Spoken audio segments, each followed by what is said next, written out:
श्री संत गजानन महाराज कॉन्व्हेंटच्या विद्यार्थ्यांचा प्रामाणिकपणा।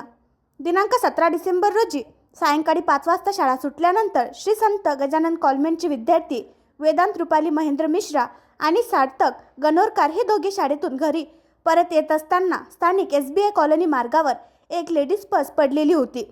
त्यांनी ती पर्स हातात घेतली आणि आजूबाजूला विचारले असता तिथेच राहणारे सौ मनीषा कुरिल या बाहेर आल्या आणि त्यांनी सांगितले की ही पर्स माझी आहे। या पर्समध्ये 5 बांगड्या आणि काही पैसे होते। सौ मनीषा कुरिल यांना विचारणा केली असता त्यांनी सांगितले की मी काही वेळा अगोदर मार्केटमधून दुचाकी वाहनाने आली आणि घरात गेली। त्या गडबडीमध्ये ही पर्स माझ्या हातून पडली आणि जेव्हा या मुलांनी मला विचारले त्यावेळेस मला समजलं की माझी पर्स हरवलेली आहे।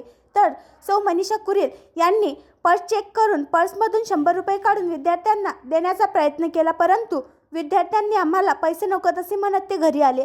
घडलेला संपूर्ण प्रकार त्यांनी घरी आईवडिलांना सांगितला।